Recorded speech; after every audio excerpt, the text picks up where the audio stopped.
Et vous? Oui, vous là, qui nous écoutez à la radio. On se connaît depuis longtemps, non? On rigole et on pleure ensemble. On vit de grands moments et on écrit l'histoire. Dans cette période particulière, nous sommes toujours là pour vous accompagner et vous pouvez toujours compter sur nous, plus que jamais. On vous divertit et on vous informe quotidiennement sur notre monde qui change. Et votre radio aussi évolue. Elle s'écoute partout, tout le temps, en DAB+, sur Internet ou via votre smartphone. Comme 3 500 000 Belges francophones qui lui font confiance chaque semaine, merci d'écouter la radio.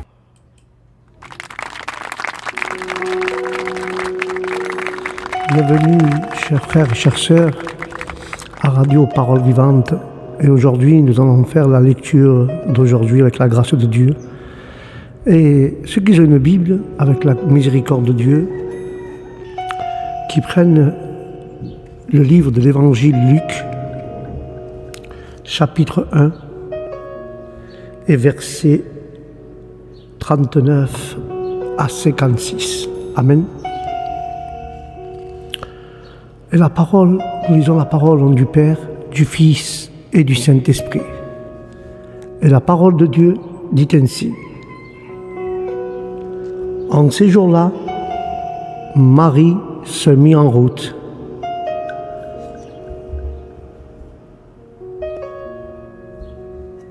Et se rendit avec empressement vers la région montagneuse, dans une ville de Judée. Elle entra dans la maison de Zacharie et salua Élisabeth. Or, quand Élisabeth entendit la salutation de Marie, l'enfant tressaillit en elle. Alors, Élisabeth fut remplie d'Esprit Saint et s'écria d'une voix forte, « Tu es bénie entre toutes les femmes, et le fruit de tes entrailles est béni. Où n'est-il donné que la mère de mon Seigneur vienne jusqu'à moi? Car lorsque tes paroles de salutation sont parvenues à mes oreilles, l'enfant a tressailli d'allégresse en moi.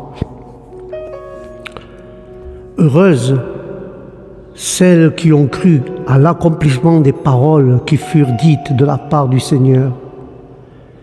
Et Marie dit alors, « Mon âme exalte le Seigneur, exulte mon esprit en Dieu, mon Sauveur. Il s'est penché sur mon humble servante, et désormais tous les âges me diront bienheureuse, le puissant file pour moi des merveilles saintes et en son nom, car sa miséricorde s'étend en âge sur ceux qui lui craignent, et déployant la force de son bras, il disperse les superbes et il renverse les puissants de leur trône. Il élève les humbles et comble de bien les affamés, renvoie les riches, les mains vides. Il relève à Israël son serviteur et se souvient de son amour et de la promesse faite à son père en faveur d'Abraham et sa descendance à jamais. Et Marie resta avec Élisabeth environ 3 mois, puis elle s'en retourna chez elle. Amen, amen et amen. Ceci est la lecture d'aujourd'hui de chapitre 1 de Luc, versets 39 à 56. Et nous allons comprendre dans cette écriture, quand nous prenons le verset 39, qui dit « Dans ce même temps, Marie se leva et s'en alla en hâte vers les montagnes d'une ville de Juda », nous pouvons voir, frères et sœurs, Marie s'est élevée ces jours-ci et s'en allée de hâte dans les collines, dans une ville de Juda, car les femmes sont présentées en fonction des hommes avec lesquels elles interagissent, et pourtant Élisabeth et Marie sont enregistrées comme ayant une conversation sans homme présent. Mais nous pouvons voir que le récit des femmes au tombeau et de la résurrection est un acte et un autre exemple dans tous ces passages, le lecteur est invité à partager le point de vue de la femme. La parole dit que Marie a pris le coup de pouce de l'ange pour trouver des encouragements en ce moment en compagnie d'une autre croyant qui vivait une expérience globalement similaire. Elle aurait probablement quitté Joseph à ce moment-là et nous voyons de nouveau son sacrifice volontaire en épousant toujours malgré cela. Mais aux yeux du monde, cela cherchait tout le monde, comme si elle était tombée enceinte pendant son absence à Juda, ou s'était enfuie là après être tombée enceinte à Nazareth. Mais elle est préparée à tout ce mauvais jugement d'elle. Voulant suivre la direction du Seigneur pour trouver la force spirituelle d'un croyant et en traversant les mêmes choses dont la foi fait également été incroyablement récompensée au nom de Jésus. Alléluia.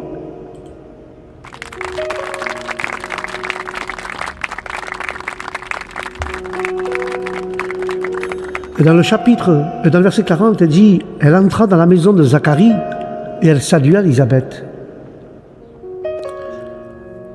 Et elle est rentrée dans la maison de Zacharie et a salué Élisabeth. La chose habituelle chez les adolescentes aurait été d'aller d'en parler à ses contemporains. Mais Marie ne l'a pas fait. Elle a probablement fait le plus long voyage qu'elle ait jamais fait. Et probablement seule pour voir Marie. Elle se décrit comme les humbles, les affamés qui ont été exaltés et mouris, tandis que les orgueilleux et les orgueilleuses ont été ignorés. Dans ces mots et les allusions évidentes qu'elle fait à la chanson d'Anne pourraient être lues comme reflétant ce qu'il y avait réellement été provoqué. Car dans la propre personne et l'expérience de Marie, par une sorte de persécution dans son enfance, et cela a poussé en elle-même, elle semblait qu'elle ait été profondément humiliée pour qu'elle soit hautement exaltée. On se demande si elle a été abusée, et si Joseph était en effet beaucoup plus âgé qu'elle. Alors nous pouvons comprendre comment elle est arrivée que cette fille mature comme elle était, au-delà de ses années, a été attirée par un homme plus âgé et spirituel. Sa spiritualité, son intelligence, pour ses hallucinations aux Écritures, indiquant une belle appréciation en tant de choses, aurait été suffisante pour susciter beaucoup de jalousie dans le village. On parlait de 3 groupes. Les disciples qui ont cru, les frères de Jésus qui n'ont pas cru. Et Marie, donc, le niveau de foi n'est pas commenté, mais elle est seule, reconnaissant cette tendance de isolationnement en elle. Et le Père semble avoir été encouragé et a encouragé Marie à s'ouvrir à Élisabeth. Car, frères et sœurs, l'encouragement à dire que ses parents étaient dans une position quelque peu similaire, ayant été stériles toute leur vie, et maintenant attend un enfant. Bien qu'Élisabeth était quelque peu éloignée de Marie, Marie va immédiatement la voir suivant les indications du Seigneur. Et l'enregistrement est conçu pour montrer les expériences en 2 grossesses en parallèle. Le nom de la Vierge était Marie. Son nom était Élisabeth. Les 2 ont été surpris par les apparitions angéliques et ont été réconfortés de ne pas avoir eu peur. Tu appelleras son nom Jean, tu appelleras son nom Jésus. Il sera grand, il sera grand. Comment puis-je savoir cela? Et l'ange répondit, comment cela sera-t-il? Et de même l'ange répondit, les 2 ont reçu des signes, le mutisme de Zacharie et la grossesse d'Élisabeth. Jésus et Jean sont décrits comme grandissant et devenant fort. Ce n'est pas le seul moment où nous voyons des circonstances se répéter entre les personnages de la Bible. Les similitudes devaient les renvoyer à des exemples anciens et contemporains pour trouver de la force. Et c'est l'une des raisons fondamentales de la communion chrétienne entre les croyants. Pourtant, il semblait qu'avec le temps, Marie soit devenue plus introvertie, qu'elle est stockée avec ces choses, mais dans son cœur, et qu'elle ne pouvait pas les partager avec les autres, bien sûr, bien que cela soit compréhensible en raison de son chemin unique. Cela peut être lié à la perte de perspective spirituelle et d'activité qui semble se produire après qu'elle ait donné naissance à notre Seigneur Jésus.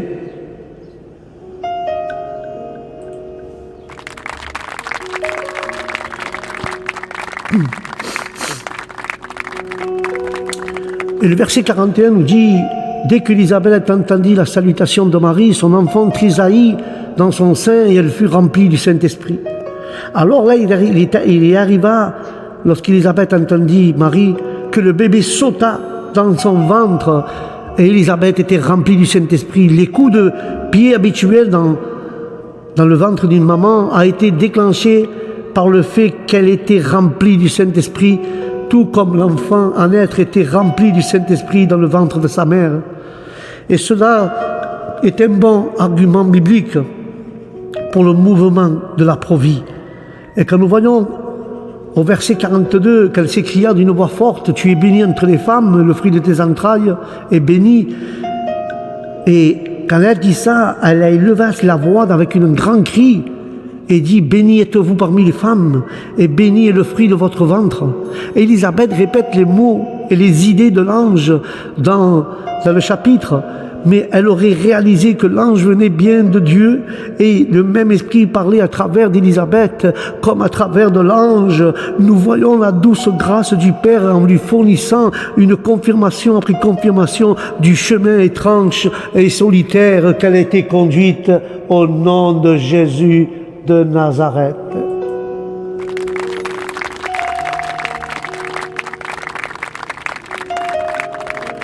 Et ne pouvant voir comment il est accordé que la mère de mon Seigneur vienne auprès de moi. Mais pourquoi cela est-il accordé que la mère de Jésus vienne auprès d'Élisabeth? Car Élisabeth a trouvé un encouragement mutuel de la part de Marie, bien que celle-ci soit allée chez elle pour l'encourager. Telle est la nature mutuelle de la véritable communion chrétienne, frères et sœurs, car il est clair qu'Élisabeth a perçu que son fils devrait être le prophète d'Élie, et que Marie devrait être le Messie que son fils annonçait. Il n'y avait cependant aucune jalousie de tout, comme cela arrive parfois entre les femmes enceintes qui croient qu'elles portent une primogéniture importante, mais plutôt juste un sentiment de gratitude pour la grâce de tout cela au nom de Jésus.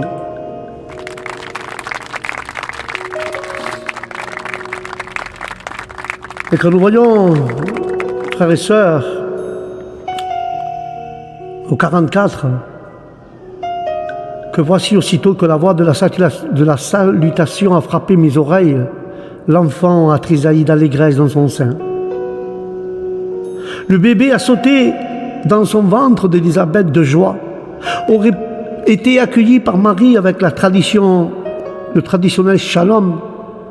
Et quand nous voyons cela, un souhait de paix pour elle, et son esprit sensible a aperçu que cette paix était la paix messianique avec Dieu, qui sauverait Israël et qui sauverait le monde, au nom de Jésus.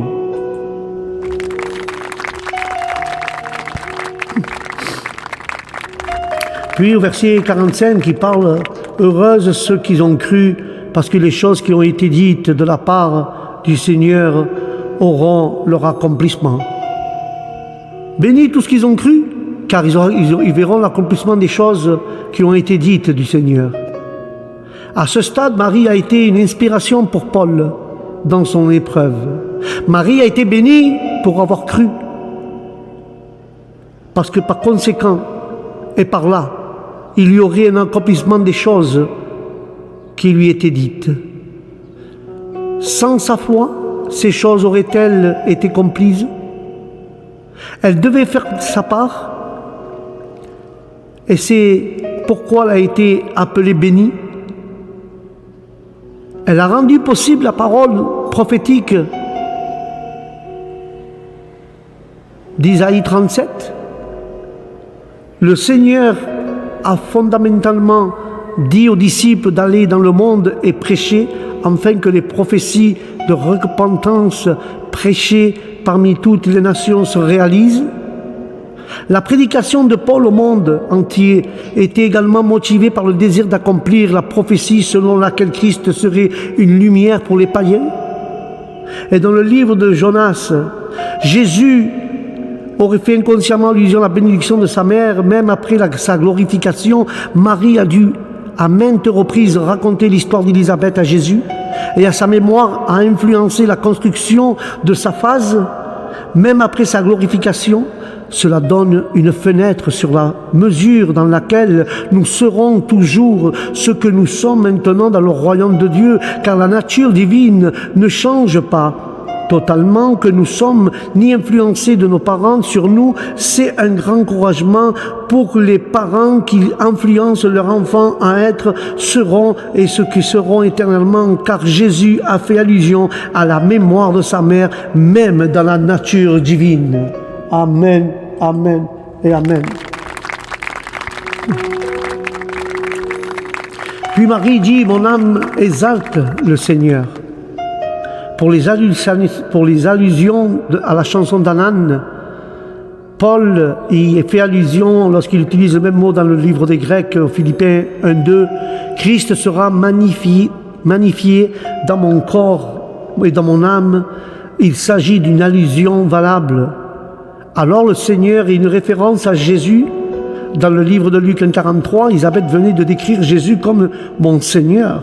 Et puis Marie ici met en parallèle le Seigneur avec Dieu, mon Sauveur, mon Jésus. Elle a compris comment Dieu devait se manifester en Jésus, alors qu'elle établit une parallèle entre mon âme et mon esprit, la synagogue locale. Et mon esprit s'est réjoui en Dieu et en mon Sauveur. Pour les allusions de la chanson d'Anan, cela résonnait dans l'esprit de Paul. Les paroles de Marie, mon esprit s'est réjoui, sont évoquées inconsciemment par Jésus dans une seule fois, où l'expression grecque « l'esprit se réjouit » est utilisée.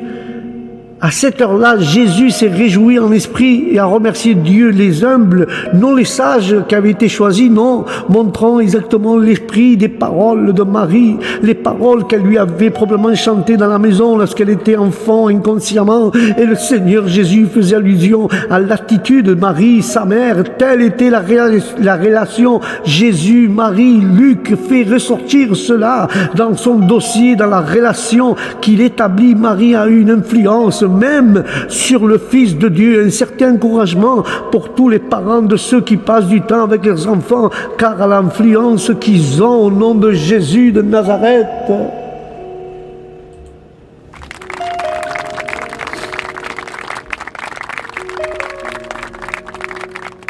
Parce qu'ils ont jeté les yeux sur la brasserie de sa servante, car voici désormais toutes les générations me diront bienheureuses.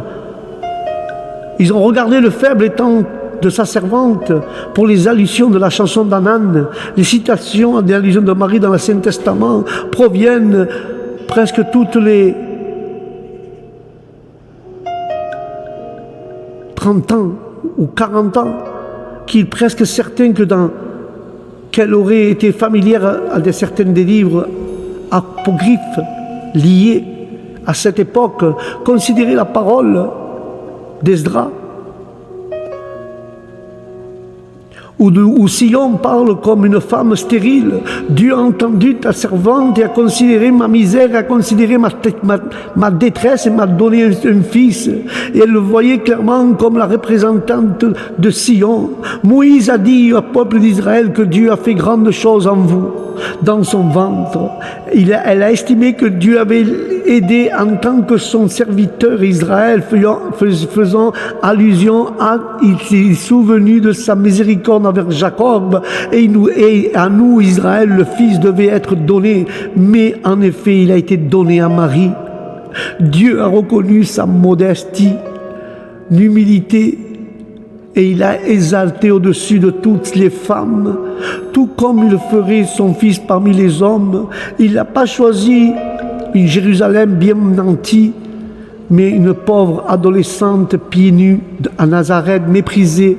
Le mot grec est utilisé dans le livre des Actes, dans son humiliation bas de gamme. Son jugement a été retiré. Cela se produit aussi dans Philippiens 2:8. Il s'est humilié sur la croix. En effet, tout le long de cette étape auto-humiliation du Seigneur, dont parle Philippiens 2, il vivait l'esprit de sa mère et en lui enseignant la vie et le chemin de la croix, où la façon dont il insiste pour être là à la fin et le réconfort qu'elle lui aurait donné et l'amour qu'il lui montrait en demandant que l'on retire le seul qui l'a vraiment compris pour son bien comme pour le sien. Le Seigneur a directement fait allusion au modèle d'humiliation et d'exaltation de sa mère en utilisant à nouveau le même mot dans Matthieu 23. Celui qui exaltera sera abaissé, celui qui s'humiliera va être relevé. Être abaissé, nous devons nous humilier, ou être humilié, c'est une logique si puissante,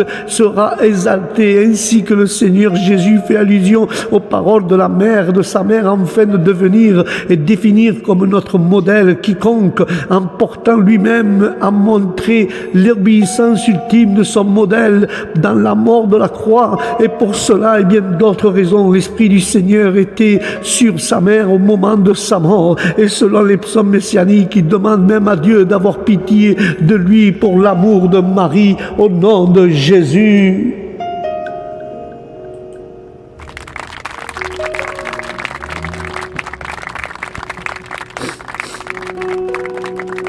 Car à partir de ce moment, toutes les générations me diront bienheureuse. Lorsque Marie a parlé de toutes les générations, la qualifiant bienheureuse, son esprit était là. Les filles, les générations futures m'appelleront bienheureuse. Et pourtant, en même temps, frères et sœurs, en même temps, nous voyons qu'en même temps, sur Zilba, la servante, frères et sœurs, nous pouvons voir Zilba, la servante, à ce moment-là, que Marie était la servante de Dieu, portant Asher, heureuse. Ces femmes étaient considérées par Marie comme des représentantes d'elle-même. Elle était si humble de se comparer à la servante, pourtant elle avait également à l'esprit où la femme vertueuse est bénie de tous. Elle se considérait comme la femme vertueuse qui excellait tout. Pourtant, elle était si humble. C'était la femme la plus favorisée, mais elle était si humble. Il est difficile de connaître votre véritable valeur sans être fier. Il me semble que nous devions apprendre à nous valoriser beaucoup plus et à aimer notre prochain comme nous aimons nous-mêmes. Nous respectons vraiment sans être fiers. La capacité de voir notre propre valeur et valeur dans le dessein de Dieu est cruciale. Nous devons et nous avons tendance à être fiers ou trop négatifs sur nous-mêmes. Marie était si spirituelle, ambitieuse de vouloir être la mère du Messie, comprenant qu'elle serait et qu'il serait le Dieu manifesté.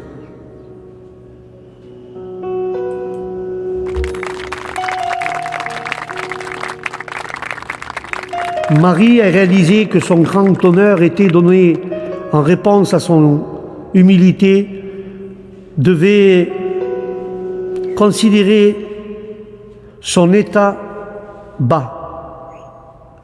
Mais son humilité, elle était assez humble pour savoir que Dieu avait remarqué son humilité et n'en est toujours pas fière. Elle avait assez la connaissance de soi pour le percevoir. Et c'est comme s'il disait « Merci d'avoir pris note de mon humilité ». C'est vraiment un essai profond d'humilité. Reconnaître qu'elle était humble sans en être fière. Et pouvoir dire sincèrement, l'humilité de Marie était programmatique pour Jésus sur la croix, car là, il s'est humilié pour être exalté. Et c'est le thème, selon Philippiens 2, qui est toujours dans l'esprit. Car les Écritures intérieures semblent faire allusion aux paroles de louange de Marie dans le livre de Luc chapitre 1, et l'ont érigée en représentante de nous tous. Elle parle dans le livre de Luc de son état bas, faisant des allusions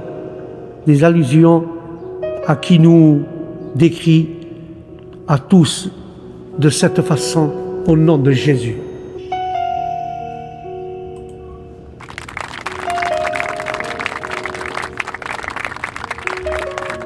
La gloire est à Dieu, frères et sœurs.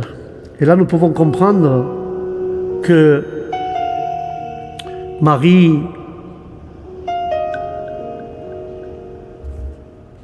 c'est un exemple pour nous, frères et sœurs. Et nous pouvons comprendre que Marie était humble. Alléluia. Parce que le Tout-Puissant a fait pour elle de grandes choses. Son nom est saint, car celui qui est puissant m'a fait de grandes choses, et saint est son nom.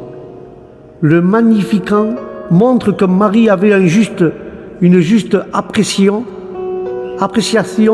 des noms de Dieu, et ce qu'elle se réfère en lui comme celui qui est puissant, en interprétant pour nous l'ancienne idée testamentaire El Shaddai. El Shaddai, le Dieu de la fécondité. En hébreu, Shadd signifie saint. Notez que ni Marie ni les écrivains du Nouveau Testament se transfèrent les titres hébraïques. Les noms de Dieu, par exemple, Yahvé, plutôt qu'il les interprète, elle voit sa conception du Fils de Dieu comme un exemple de la façon dont son nom est saint.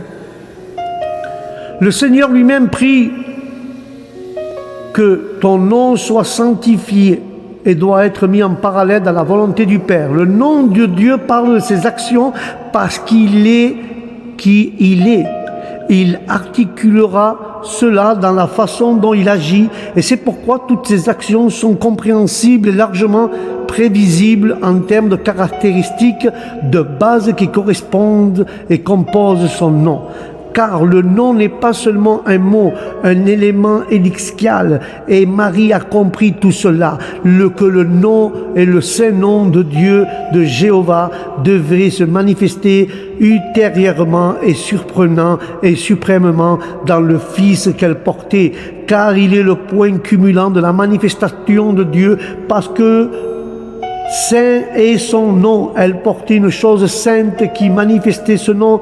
Elle existait, et il existe en hébreu et un pluriel intensif où la forme plurielle est utilisée pour refléter la grandeur d'une chose singulière. Ainsi, Jéhovah, Elohim, Jéhovah qui sera puissant, peut être lu comme une prophétie spécifique de sa révélation définitive dans le puissant de son Fils.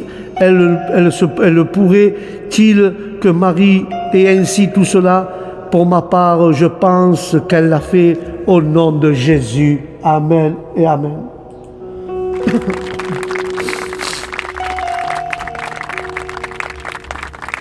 Et sa miséricorde s'étend d'âge en âge sur ceux qui le craignent. Sa miséricorde va de génération en génération, frères et sœurs, à ceux qui le craignent. Les générations suivantes qui va les bénir et le ferait parce que à travers son Fils, la miséricorde a été expérimentée. Elle a aperçu que le Messie apportait miséricorde aux pécheurs, voire à tout plutôt que simplement le rétablissement du royaume politique dans Israël. Il a déployé la force de son bras, il a dispersé ceux qui avaient dans le cœur des pensées orgueilleuses. Il a montré sa force. Il a dispensé les orgueilleux dans l'imagination de leur cœur. pour les allusions de la chanson d'Anan. Par conséquent, le Seigneur Dieu a dispersé les orgueilleux dans l'imagination de leur cœur. C'est une citation concernant l'imagination méchante du cœur de l'homme au déluge. C'est encore plus d'épreuves que nous pouvons lire, car les événements de l'inondation, comme typiques des deux choses, notre salut, du jugement sur le péché et aussi des événements des derniers jours, lorsque ce salut se manifestera physiquement, nous sommes dans la position de Noé, nous pouvons voir clairement les jugements qui doivent venir sur le péché. Une telle femme à l'esprit biblique avait inévitablement la foi, car c'est la foi vient en attendant la parole de Dieu. Mais Marie croyait pleinement les paroles de l'ange, où sa joie, les temps arioristiques semble équivalent des temps parfaits prophétiques en hébreu. Marie croit fermement à ce que est encore futur et aussi bon ce qui s'est passé. Elle avait la foi qui tient compte de ce qui a été promis. À ce moment-là, c'était comme si Dieu avait dispensé les orgueilleux, les dirigeants et les princes, même si cela serait réalisé que par la vie, la mort et la glorification du Seigneur nous donnent la vie éternelle au nom de Jésus.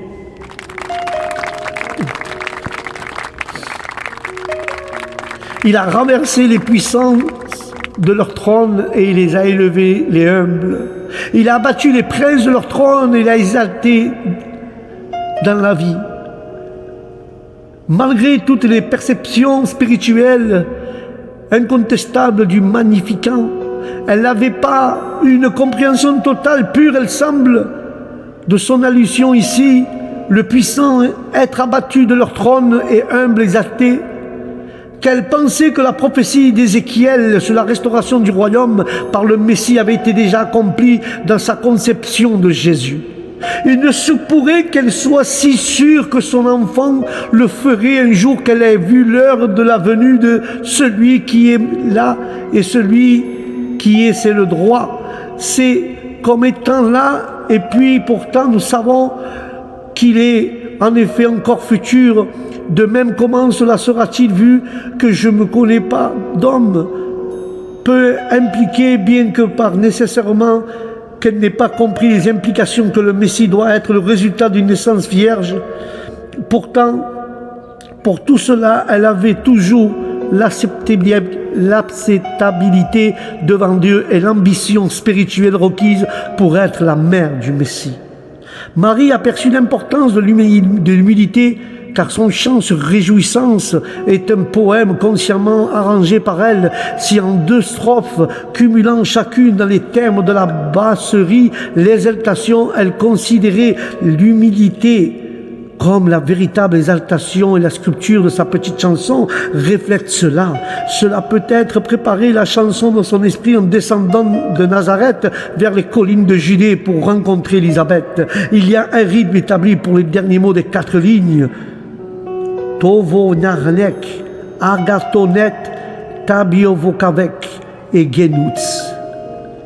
Dans tout cela, elle est atteinte à un nouveau paradigme, car l'humilité était un concept étranger à l'esprit du 1er siècle. La force et la richesse et la capacité devraient être démontrées. À montrer de la force en étant humble était tout simplement inouï. Ceux et seuls ceux qui ont été contraints à l'humble soumission par les plus forts étaient humbles pour nettoyer quand personne d'autre ne le remarque, il ôte d'autres opportunités de service dans la vie d'ecclésiaste. C'est la vraie humilité, la vraie force et l'exaltation devant notre Dieu.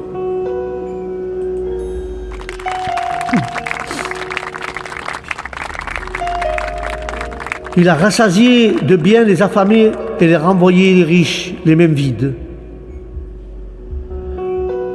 Non seulement le Seigneur lui-même a été influencé par sa mère, Paul et Pierre font allusion à Marie et à ses paroles dans leur écrit. L'hymne à Jésus que Paul a écrit aux Philippiens 2 est plein de termes tirés du chant de Marie, les mêmes termes de la manifestation de Dieu dans son Fils. L'humiliation et l'exaltation se produisent. Il y a plusieurs liens entre les récits de la première prédication de l'Évangile dans les livres des Actes et le chant des louanges de Marie. Ces paroles sont venues influencer les frères qui se sont levés et ont prêché. Peut-être que Marie les reconnaîtrait. Se sont élevés pour prêcher, frères et sœurs. Il leur a chanté les mots et ils l'ont tous mémorisés. Il y avait 18 mots ou éléments partagés dans la prédication de Pierre. Et le Magnificat, le chant de louange de Marie, Marie avait cité sur la façon dont elle avait été remplie de bonnes choses, mais Zacharie a cité le verset suivant. Peu de temps après, sûrement Marie l'avait fait réfléchir sur le même chemin qu'elle, et elle devrait également nous influencer. Marie sentait que la grâce et l'honneur étaient et avaient porté Jésus. La fin a été comblée. Le Seigneur fait allusion à tout cela et parle de la bénédiction des affamés qui seront comblés en utilisant les mêmes mots que dans le livre de Luc. Bénie était Marie, la faim était remplie dans son estomac. Elle déclare qu'il y avait une bénédiction surtout entre nous qui croyons. Tout comme sa mère a été proclamée bénie pour la croyance, Marie avait senti que Dieu avait à combler et les affamés et leur estomac avec la bonne chose. Jésus, il s'appelle lui-même cette bonne chose en utilisant le mot grec « je suis le bon » ou la bonne chose et le Messie. Sa perfection de lui est devenue la sienne, et donc avec nous, si nous percevrons nos enfants comme de futurs frères, alors espérons-le, et dans la prière ils le seront. Jésus aurait pu prêcher, il aurait pu échouer, mais Marie dès son enfance croyait qu'il ne le ferait pas. Elle croyait en lui et en l'accomplissement réussi de son destin depuis qu'elle avait conçu pour la première fois, et c'est certainement un modèle pour les mères chrétiennes aussi. Alléluia, alléluia.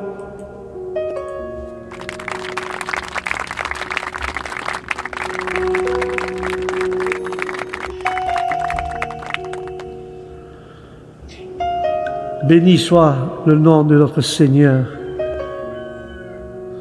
Béni soit le nom de notre Seigneur Jésus. Puis il a secouru Israël, son serviteur. Il s'est souvenu de sa miséricorde. Il a aidé le peuple d'Israël et son serviteur qui se souviennent de la miséricorde de Dieu. Elle le considérait comme la servante d'Israël. Marie était considérée comme la servante d'Israël. Merci est un vrai thème. Avec elle, elle voyait le Messie comme une source de miséricorde pour plusieurs générations. L'accomplissement prophétique dans le Messie, elle l'a vu comme une miséricorde, une grâce, même si c'est sa foi qui leur a permis de travailler comme ils l'ont fait. L'aide apportée, littéralement saisie, Dieu aide ou prend par la main son serviteur d'Israël, mais cela allait être possible que la grâce au Messie, son fils, parce qu'elle se rendait compte qu'Israël lui-même avait refusé le bras tendu de l'Éternel vers eux. Elle était loin du nationalisme qui était alors lié aux attentes messianiques. Elle voyait le Messie comme le canal de la grâce et de la miséricorde d'Israël qui exigeait cela pour leurs péchés au nom de l'Éternel.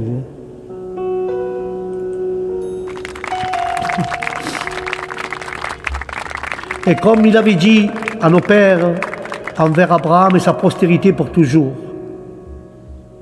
elle parle de la postérité de lui. Elle a compris que la postérité d'Abraham était le Messie, son fils, et fait de nombreuses références aux promesses faites à Abraham. Elle avait clairement réfléchi de la façon dont les choses de l'Évangile étaient toutes choses promises à Abraham. Mais Marie demeura avec Élisabeth 3 mois, puis elle retourna chez elle. Restait environ 3 mois avec Élisabeth, puis Marie rentra. Précisément, elle a appris des leçons de l'exemple d'Élisabeth. Elle l'a aussi donc caché au début de sa grossesse. Elle doit encore rentrer chez elle juste avant l'accouchement d'Élisabeth.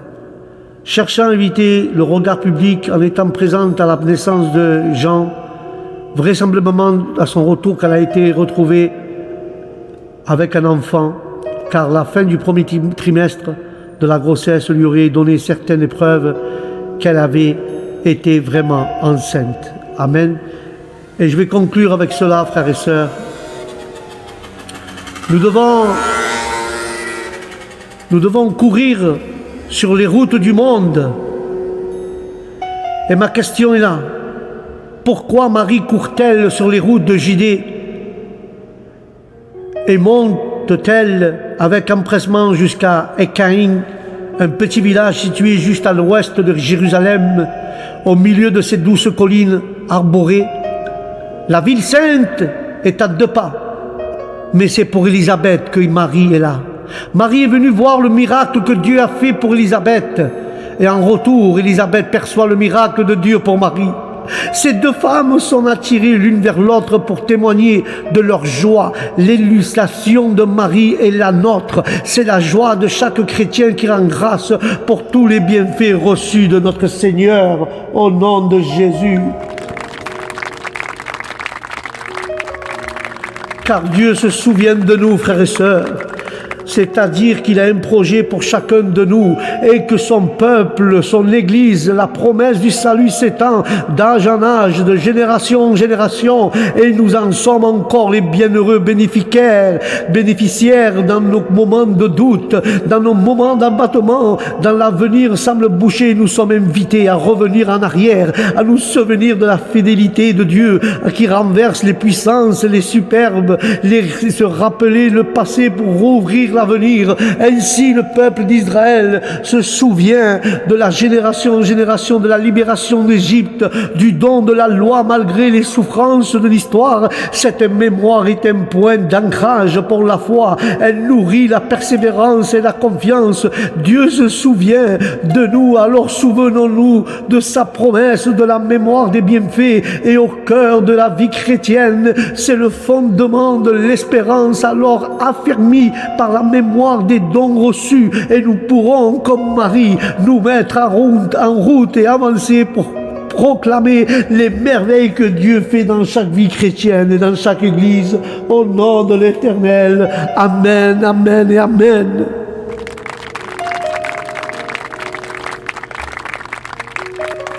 Voilà mes frères et mes sœurs. Voilà mes frères et mes sœurs. C'était la lecture d'aujourd'hui. La lecture d'aujourd'hui se trouvait dans le livre de Luc, chapitre 1, versets 39 à 56. Et nous pouvons comprendre, frères et sœurs, et nous rappeler les bienfaits que Jésus fait dans nous. Alléluia. Nous devons comprendre de cela, frères et sœurs. Amen. Moi, je le crois par la foi. Je le crois, Seigneur, avec toute humilité. Je le crois de tout mon cœur. Et je remercie Dieu pour tous les bienfaits au nom de Jésus. Voilà mes frères, c'était la lecture d'aujourd'hui. Avec la grâce de Dieu, je vous dis à la prochaine lecture biblique, si Dieu le permet, dans notre radio Parole Vivante. Et sur ce, je vous laisse. Que Dieu vous bénisse, que la bénédiction de Dieu comble tout ce que vous avez besoin. Et que la paix de Dieu soit avec vous partout où vous allez. Et je vous dis au prochain programme. Et n'oubliez pas de remercier Dieu pour toutes les choses bonnes qu'il vous a données au nom de Jésus. Que Dieu vous bénisse au prochain programme. Shalom.